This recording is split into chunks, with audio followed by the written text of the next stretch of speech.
everybody. Welcome to OK Talks. I'm your host, Oliver Kendall. I'm a lifelong political nerd with an academic background in international relations focus and security policy, and real-world experience working in the U.S. domestic political space and living in a number of other countries than my own, all of which combined, I think, positions me fairly well both to interpret for my international audience what's going on in the politics of my own country, and to shed light for some of the folks back home on some events of note going on in the rest of the world. So, in the last episode of this podcast, I mentioned two US politics-related things that I wanted to talk about, one of which I ended up deciding to save for the next episode, that is to say, this one. Now, in retrospect, I kind of wish I hadn't done that, because in the time between that episode and now, columns have appeared in what seems to be every single major newspaper making the exact point that I was planning to, so, oops. But hey, better late than never, so this episode will make the point that I clearly should have at the end of the last one. But before I get to that, there are two things to mention. Firstly, of course, if you haven't done so already, please do remember to hit subscribe or follow on whatever platform you listen, and also please do go ahead and share the show with anybody you think might get something out of it. All you have to do is hit the button with the three horizontal dots, select copy link, and send it around. I know the content producers, please share my stuff shtick gets really old, but that really is how we get off the ground. So to those who have already shared the show, thanks, please do it again. And to those who will, thanks in advance. Secondly, I don't think that I could do an episode right now, especially one focusing more on American politics, without mentioning, rolling my eyes, and laughing at the news that dropped this week that the House Republicans, under Speaker Kevin McCarthy, have decided to open an impeachment inquiry into the president. Now, I roll my eyes and laugh at this for a couple of reasons. First of all, it's just ridiculous on its face. This impeachment inquiry represents yet another attempt to try to make a story out of the unfortunate antics of Biden's son Hunter, who has struggled with addiction and engaged in some, let's say, eyebrow-raising business adventures. I talk about the Republican windmill tilting directed at Hunter more extensively in episode 45 of this show, so I won't go too far into it here, but I just don't see the attempt to publicly embarrass Hunter Biden as being the knockout punch that some Republicans seem to think that it is. For one thing, trying to indirectly embarrass the guy for having a drug problem probably isn't going to play that well in a country which recently has broadly been having to reckon with the challenges of addiction in the context of the opioid crisis. I think it's going to look mean, and Biden in turn will look like a supportive father for standing by Hunter in stark contrast to his likely opponent. For another, the whole conceit of their argument seems to be that because Hunter may have engaged in some questionable business tactics overseas, Joe is somehow himself corrupt, or in the thrall of foreign interests or something.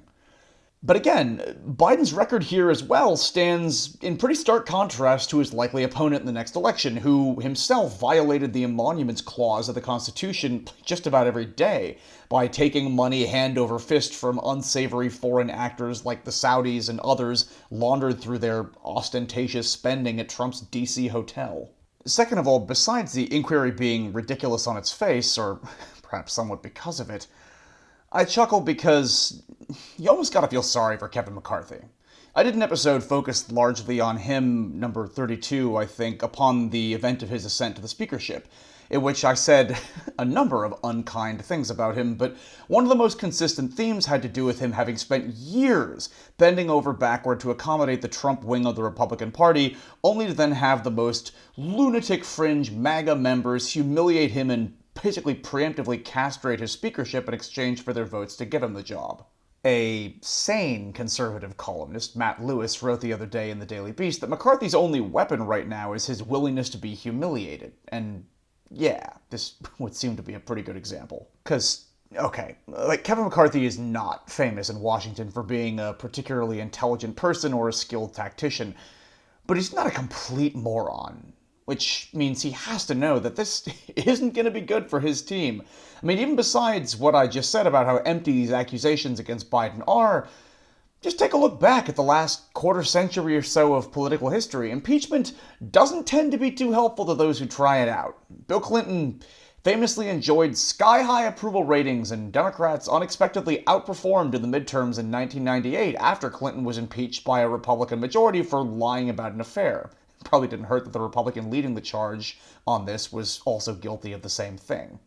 Then more recently, when Democrats impeached Donald Trump for, the actual reason of having attempted to extort an ally in a military crisis for personal political reasons, it didn't really end up hurting Donald Trump that much or help Democrats in the short term. Like I say, a brilliant intellectual and adroit political strategist, Kevin McCarthy is not.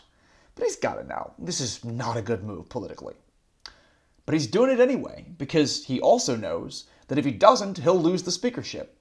If he doesn't do this right now, to paraphrase myself in episode 32, Lauren Boebert and Marjorie Taylor Greene will set aside their little catfight to field dress his carcass on the Capitol lawn while a drunk Matt Gaetz tosses the speaker's gavel out the window of his office. Ironically enough, McCarthy launching this absurd impeachment inquiry in order to hold on to this job a few more months is going to almost certainly have the effect of causing Democrats who aren't that enthusiastic about Biden, which is my nice way of saying disloyal, to rally around the president and have the effect of further beclowning congressional Republicans, making it even more likely that they lose their tiny majority in 2024, thus also resulting in Kevin McCarthy being not speaker. I'm sure there will be more to say in the coming months about this impeachment inquiry, but for now, on to the point that I principally want to make in this episode. The one that I planned to make at the end of the last one, decided to leave until the next episode, and now massively regret having done so for the reason I whined about at the top. So, over the last couple weeks, several polls have come out which showed that a little over 75% of Americans think that Joe Biden is too old to effectively serve as president for another 4 years. Now, besides just the headline, which anyone who's heard episode 42 of this show knows is going to make my head explode all on its own, there are a couple of other specific numbers within this poll that are causing me to have a very hard time not shouting into the microphone. For one thing, included in one of the polls was the fact that almost 70% of Democrats, when asked, told a pollster that they think Biden's too old. And if you're a Democrat talking to a pollster, besides the fact that I think you're wrong on this, and how about a little loyalty for the guy who got Trump out of office and then enacted more of our agenda by far than any president on the blue team since Johnson, you know what? It's an election year. Keep it to yourself. There's been some talk in the context of the Trump versus Biden dynamic that the old adage that Democrats want to fall in love and Republicans want to fall in line is starting to be less true, and I tend to agree and am excited about it. That is to say, I would love to see Democratic voters show up reliably to support the party and its agenda, rather than needing to be constantly inspired by some super charismatic candidate at the top of the ticket in order to actually bother voting. Yes, I do think the old Dems fall in love and Republicans fall in line thing may be changing over the long term. But at least in these couple of polls, on the other hand, 70% of Democrats gave the answer that screws Biden, and only about 30% of Republicans did the same to their guy. Speaking of Trump, in these polls in which about 3/4 of Americans apparently think it's time to put Grandpa Joe in a home, only about 50% of Americans overall said the same thing about Trump, who, may I remind you, is only 3 years younger than Joe Biden. He's also, unlike Biden, morbidly obese, and although to be fair, I'm none too well positioned myself to criticize anyone for liking KFC now and again, a disproportionate number of Trump meals do seem to be served in a bucket. He also has shown obvious signs of cognitive decline on many occasions in recent years, ranging from a total inability to focus, according to some of his advisors, to confusing a picture of a woman he was found guilty of raping with his ex-wife, which would imply that he either forgot who his wife actually was, or thought he was married to this other woman the whole time, neither of which would be a great sign. Biden... Okay, yeah, you got me. He fell off a bike that one time, and he tripped over an awkwardly placed sandbag on a stage. And yes, he does make pretty frequent slips of the tongue. But as I've said before, he didn't get the nickname Big Mouth Biden last Tuesday. He's been like this for decades, partially as a result of having to fight to overcome a stutter. His verbal mistakes are not new, and thus should not be viewed as evidence of some obvious pattern of decline. They are, however, powerful ammunition when folded in with his age in a narrative about his supposed feebleness. These polls don't show that Biden is actually too old and tired to be president. They show how much damage can be done to public perception by a relentless narrative driven by a bored media that doesn't have as much personal drama to cover as they used to.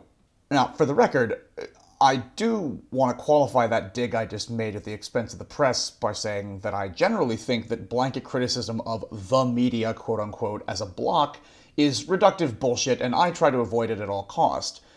But this merry-go-round of endless nonsense speculation about Biden's age, as though he were some doddering, demented retiree who wandered pantsless out of an old folks' home and into the Oval Office, I can't help thinking that it's at least partially a product of the press these days having far less material in the way of scandal and intrigue and straight up forgot to spell check your 3 a.m. insult tweets embarrassment coming out of the Oval Office since Trump left town.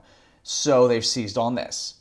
I mean, just over the last couple of days, Biden made a whirlwind trip to the other side of the planet to have head of state meetings with the leaders of India and Vietnam, while also attending the G20 summit and having to try to wrangle those countries into a tougher stance against the Russian invasion of Ukraine.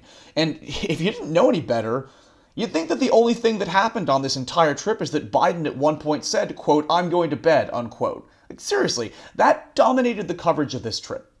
Now, I've made that journey to and from Southeast Asia from the American East Coast myself a couple times, and it always knocked me on my ass, so either 30's the new 80, or we should probably all be a little bit less surprised that somebody of any age might get a little jet-lagged after traveling 12 time zones. Look, bottom line, I don't mean to imply some sort of media conspiracy to make Biden look bad. Well, in the legitimate news sources anyway. I mean, Fox has got to be one pitch meeting away from replacing half their programming with a loop video of Biden tripping on the stairs to Air Force One. But whether or not it's intentional among legitimate journalists and commentators, constantly talking about Biden's age, asking about it to every human being in front of whom you put a microphone, poll after poll asking specifically about this, which then leads to an inevitable slew of stories about the results of the poll. I mean, it's enough to make any life insurance agent not want to sell the guy a policy. But that doesn't mean that they're right. The existence of a narrative that Biden might be too old to do this job does not mean that it's actually true. Biden is perfectly capable of doing this job.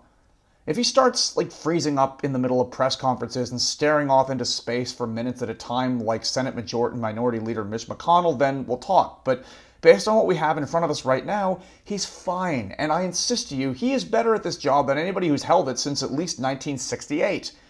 That a majority of Americans asked in a poll believe that the simple fact of being over 80 somehow negates this fact doesn't mean that they're right.